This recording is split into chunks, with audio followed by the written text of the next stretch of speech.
샬롬 샬롬 샬롬 샬롬 샬롬. 하나님 사랑합니다. 여러분 주 안에서 사랑합니다. 잠언 7장 말씀이죠. 1절에서 27절. 음녀의 길로 치우치지 말라 이렇게 말씀하고 있어요. 내 아들아 이 말을 지키며 내 계명을 간직하라. 내 계명을 지켜 살며 내 법을 내 눈동자처럼 지키라. 이것은 내 손가락에 매어 이것을 내 마음판에 새기라. 지혜에게 너는 내 노이라 하며 명철에게 너는 내 친족이라 하라. 그리하면 이것이 너를 지켜서 음녀에게 말로 우리는 이방 여인에게 빠지지 않게 하리라. 이렇게 말씀하네요. 27절까지 있습니다. 내가 내 집 들창에서 살창으로 내답다가 어리석은 자 중에 젊은이 가운데 한 지혜 없는 자를 보았노라. 그가 거리를 지나 음녀의 골목 오퉁이로 가까이 하여 그의 집 쪽으로 가는데 저물 때, 황혼 때, 깊은 밤, 흑암 중에라. 그때의 기생에 옷을 입은 견고한 여인이 그를 맞으니 이 여인은 떠들며 완악하며 그의 발이 집에 머물지 아니하며 어떤 때는 거리, 어떤 때는 광장, 또 모퉁이마다 서서 사람을 기다리는 그 자라. 여인이 그를 붙잡고 그에게 입맞추며 부끄러움을 모르는 얼굴로 그에게 말하되 내게 화목제를 드려 서운한 것을 오늘 갚았노라. 이러므로 내가 너를 맞으려고 나와 내 얼굴을 찾다가 너를 만났도다. 내 침상에는 요와 애굽의 문 있는 이불을 폈고 내 모략과 침향과 계피를 뿌렸노라. 오라 우리가 아침까지 흡족하게 서로 사랑하며 사랑함으로 희락하자. 남편은 집을 떠나 먼 길을 갔는데 은주머니를 가졌은즉 보름날에나 집에 돌아오리라 하여 여러가지 고운 말로 유혹하며 입술에 호리는 말로 꿰므로 젊은이가 곧 그를 따랐으니 소가 도수장으로 가는 것 같고 미련한 자가 벌을 받으려고 쇠사슬에 매이러 가는 것과 같도다. 힐리온 화살이 그 간을 뚫게 되리라. 새가 빨리 그물로 들어가되 그의 생명을 잃어버릴 줄을 알지 못한 것 같으니라. 이제 아들들아 내 말을 듣고 내 입의 말에 주의하라. 내 마음이 음녀의 길로 치우치지 말며 이 길에 미혹되지 말지어다. 그가 많은 사람을 상하여 엎드려지게 하였느니 그에게 죽은 자가 허다하니라. 그의 집은 스올의 길이라 사망의 강으로 내려가느니라. 여기 27절까지 제가 다시 읽었습니다. 잠언은 언약 스승인 부모의 가르침을 마음에 간직하고 지키라고 반복하고 훈계합니다. 가르치는 내용이 하나님의 말씀이죠. 내 아들아 내 말을 지키며 내 명령을 내게 간직하라. 어느 정도로 지키라고 하셔요? 내 명령을 지켜서 살며 내 법을 내 눈동자처럼 지키라는 거죠. 눈동자를 지키는 몸의 방어기제는 최첨단 군사방어 시스템보다 민감하게 작동합니다. 갑자기 물체가 날아와도 고도의 반사신경으로 눈을 감고 이물질은 눈속으로 가르고 눈물로 씻어내기도 합니다. 만약 백성에게 철저한 지킴을 요구하시기 전에 언약왕께서 먼저 백성을 눈동자처럼 호위하고 보호하고 지키셨어요. 언약 백성에게 철저한 지킴을 요구하기 전에 신명기 32장 10절, 10편 17편 8절에도 증거합니다. 하나님의 언약은 언약 쌍방을 서로 눈동자처럼 특별히 소중히 여기도록 요청하죠. 세속사상과 풍조를 따라 살면서도 하나님의 법을 마음에 잘 간직하고 있다고 주장하는 사람이 있습니다. 그러나 마음속에 간직한 것을 충분하지가 않죠. 3절에 이것은 내 손가락에 매며 이것을 내 마음판에 새기라. 마음판에 새길 뿐만 아니라 손가락에도 매라고 하죠. 주관적인 심령 차원에만 머무는 참 신앙은 있을 수 없습니다. 말씀을 마음판에 새겼다면 객관적인 외적 차원까지 드러납니다. 말씀을 손가락에만 메고 마음에 새기지 않는 사람의 대표가 바리새인이죠. 바리새인처럼 외식하지 않겠다는 핑계로 신앙을 드러내지 않는 사람은 말씀을 부끄러워해야 한다는 거죠. 다시 오실 주님은 소위 마음만 성도라고 사람을 부끄러워하십니다. 마가복음 8장 38절이죠. 만약 스승의 가르침에 대한 자세는 하나님 말씀인 지혜에 대한 자세를 반영합니다. 지혜에게 너는 내 누이라 하며 명철에게 너는 내 친족이라 하라. 4절에 말씀하죠. 누이와 친족은 결혼 언약 때문에 특별히 친밀해진 관계입니다. 주님과 성도도 언약 때문에 특별히 친밀해진 관계이죠. 왕의 말씀을 지키는 일은 백성의 의무지만 의무적 지킴은 율법이 됩니다. 친밀한 관계로 말미암아 자연스럽게 말씀을 지키게 되어 복음이 되죠. 하나님의 나라를 어떻게 사랑하시는지 깨닫고 그 사랑에 감동한 사람은 그분과 친밀해집니다. 그분에 대한 사랑이 말씀에 순종하는 모습으로 표현이 됩니다. 의무감은 쌓일수록 거부감은 두터워지죠. 친밀함은 쌓일수록 신뢰를 두텁게 합니다. 음료의 유혹에 미혹되지 않고 언약 관계를 지키는 최고의 방패도 지혜와 친밀성을 유지하는 것입니다. 그리하면 이것이 너를 지켜 음녀에게 말로 후리는 이방 계집에게 빠지지 않게 하리라. 음녀 유혹은 언약 스승의 쓴소리와 달리 무척 달콤합니다. 하와를 유혹한 사단의 말도 달콤했죠. 사단은 짧은 대화만으로 하와의 약점을 파악합니다. 항상 마음판에 말씀이 새겨져 있지 않고 하나님께 불만이 있다는 사실을 간파한 거죠. 사단은 친밀함이 사라진 틈을 파고들어 하와로 언약을 배반하게 하죠.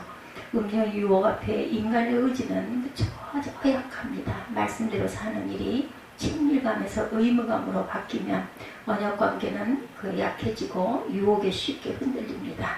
6절에서 20절은 음녀에게 유혹되는 과정을 서술하죠. 내가 네 집 들창으로 살창으로 내어다보다가 어리석은 자 중에 소년 중에 한 지혜 없는 자를 보았노라.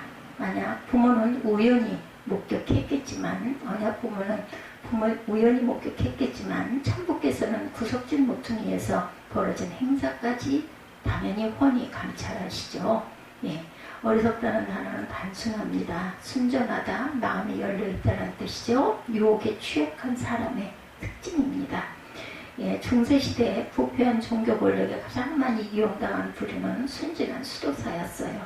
이단에 빠져 충성한 부류도 순진한 젊은이와 주부가 많습니다. 순진한 마음판에 견고하게 새긴 하나님의 말씀이 없는 사람이 유혹에 가장 취약합니다. 하나님 말씀을 율법이든 복음이든 진리이죠. 진리는 모든 어리석은 그 종노릇에서 자유롭게 하는 특징이 있습니다. 요한복음 8장 31, 2절에 증거하고 야고보서 1장 22절에도 25절에도 마음판에 새긴 진리가 없다는 것은 분별 기준이 없다는 뜻입니다. 그 상태로 마음을 열면 사단의 놀이객감이 될 수밖에 없어요. 진리 없는 순진한 마음은 음녀가 가장 좋아하는 먹잇감이 됩니다. 진리의 지식이 부족한 젊은이는 유혹 환경을 더욱 경계해야 되죠. 몰래 유혹의 거리를 걷는다면 호기심이라고 핑계할지라도 실상은 유혹받고 싶습니다. 그가 거리를 지날 음녀의 골목 모퉁이로 가까이 하여 그의 집에 들어가는데 저물 때, 황혼 때, 깊은 밤, 흑암 중에라. 8, 9절에 말씀합니다. 유혹하는 자는 유혹받기 전에 이미 점점 더 어두워지는 길을 걷고 있어요. 점점 밝게 빛나는 길을 걷지 않습니다. 유혹하는 음녀의 사악성은 누구나 압니다. 그런데 유혹된 자도 음녀만 탓하지는 못해요. 유혹이 악한 마음을 무방비하게 열어놓고 유혹의 손길이 넘치는 환경을 찾아갔으니까요. 순진한 자도 죄를 반영하기 시작하면 사악해집니다. 유혹받은 자도 상황에 따라 불쌍히 여김을 받지만 유혹당한 결과는 고스란히 제 몫을 낳습니다. 올가미 속에 달콤한 그 미끼에 홀려 머리를 들이밀면 지우기 힘든 치명적 상처를 입습니다. 음녀는 제 발로 찾아온 자에게 온갖 애교를 부리며 환영합니다. 그때 기생의 옷을 입은 강교한 계집이 그를 맞으니 이 계집은 떠들며 완패하며 그 발이 집에 머물지 아니하며 어떤 때는 거리, 어떤 때는 광장 모퉁이에 서서 사람을 기다리는 자라. 그 계집이 그를 붙잡고 입을 맞추며 부끄러움을 모르는 얼굴로 말하되 10절에서 13절입니다. 음녀는 마치 사냥감을 포착한 배고픈 사자 같아요. 언약 백성은 호시탐탐 노리는 마귀를 닮았어요. 음녀가 어리석은 자의 집을 찾아오지 않는 것처럼 마귀도 하나님 말씀을 새긴 마음을 뚫고 절대로 들어올 수가 없습니다. 마귀가 표적으로 삼는 자는 언약 공동체에 이탈한 언약 배반자입니다. 진리의 말씀을 버리고 헤매는 자를 노립니다. 음녀에게는 종교활동조차 욕망을 추구하고 합리화하는 수단이죠. 내가 화목제를 드려 서원한 것을 오늘날 갚았노라. 이러므로 내가 너를 맞으려고 나와 내 얼굴을 찾다가 너를 만났도다. 원하는 죄를 지으려고 헌금하고 기도했다라는 말입니다. 두 사람의 만남이 하나님이 허락하신 것이고 은행 기회도 기도 응답인 양 합리화를 합니다. 내 침상에는 화문효와 애굽의 문체 있는 이불을 폈고 모략과 치명과 계피를 뿌렸노라. 오라 우리가 지금까지 흡족하게 서로 사랑하며 사랑함으로 희락하자. 남편은 집을 떠나 먼 길을 갔는데 은주머니를 가졌은즉 보름에나 집에 돌아오리라. 16절에서 20절 말씀이죠. 들키지 않고 마음껏 즐길 환경이 마련된 것을 신났어요. 음녀는 배우자를 속이고 죄 짓는 데서 만족을 찾습니다. 음녀의 말에서부터 종교를 빙자한 욕망이 가장 간교합니다. 아전인 습격 상황 해석의 결정판이죠. 어리석은 자는 음녀의 말에 한마디로 저항하지 못해요. 마음의 진리에 절대 기준이 없으니 달콤한 말재주에 홀립니다. 말씀의 인도를 받지 못하니 음녀가 이끄는 대로 끌려갑니다. 여러 가지 고운 말로 혹하게 하며 입술에 흐리는 말로 꿰물어 소년이 곧 그를 따랐다. 21, 2절에 증거합니다. 소년은 한순간에 넘어선 남들 선을 넘어버렸어요. 발걸음을 돌이킬 기회가 한순간에 사라져버리고 말았습니다. 잠깐의 쾌락을 위해 아름다운 생애를 몽땅 포기합니다. 미련한 짐승 같은 선택이죠. 소가 푸주로 가는 것 같고 미련한 자가 그를 벌을 받으려고 쇠사슬에 매여가는 것과 일반이라. 길경은 살이 그간을 뚫기까지 이를 것이라. 새가 빨리 그물로 들어가되 그 생명을 잃어버릴 줄을 알지 못함과 일반이니라. 22, 3절이죠. 어리석은 자는 한순간을 참지 못해 죄에 빠졌다라고 한탄합니다. 과정을 돌아보면 구차한 변명일 뿐입니다. 죄에 빠진 순간에는 돌발적으로 반응했더라도 죄의 마음을 열어둔 것은 지속적인 일이었다라고 말하죠. 24, 5절에 아들들아 나를 듣고 내 입의 말에 주의하라. 내 마음의 음녀길로 치우치지 말며 그 길에 미혹치 말지어다. 25절입니다. 이 구절은 아들들 그 모든 언약자에 강조하죠. 강조해도 어리석은 자는 말씀 대신 음심을 마음판에 새기고 말씀을 손가락에 매는 대신 음행에 목매고 삽니다. 젊은 시절에 으슥한 길을 걸으며 생명을 건 도박의 재능과 시간을 다 소모할 것이죠. 탄성 한계점을 넘은 고무줄처럼 죄에 저항하던 그의 의지력은 어느 날 한순간 터지고 다시는 회복하지 못합니다. 새긴 말씀이 마음판에서 사라졌다면 언약자녀로도 결정적인 순간에 어린석은 선택을 해서 망하고 맙니다.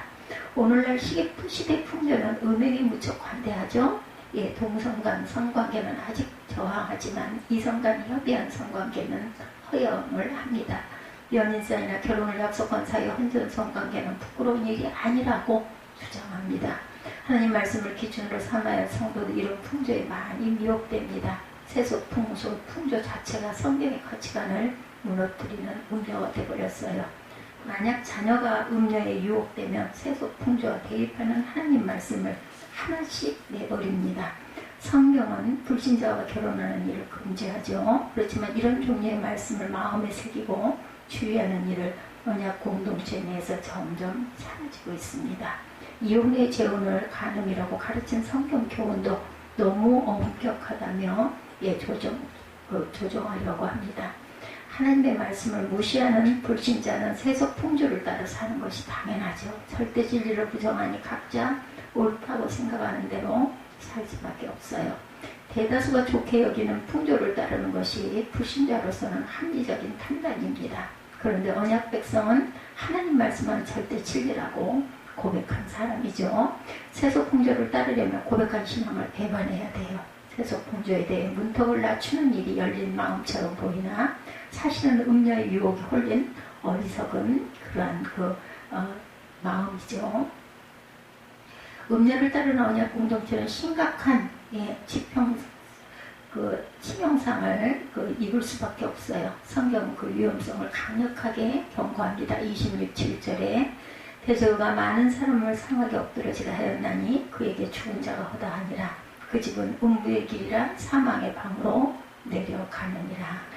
해골이 가득 쌓인 연쇄살인마의 아주 그 길고 긴 음산한 풍경입니다. 창고 같은.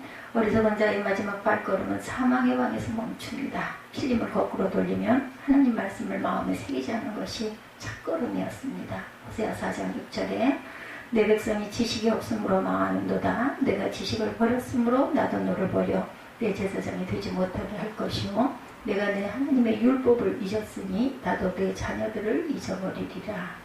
하나님 백성이 망하는 유일한 이유는 언약을 배반하고 진리의 지식을 버렸기 때문입니다. 언약 스승의 가르침을 마음판에 새기고 눈동자처럼 지키는 자는 위기의 때 말씀이 지켜주는 은혜를 경험합니다. 지혜를 누이처럼 친밀히 하는 자만이 음녀의 올무에 빠지지 않는다라는 것.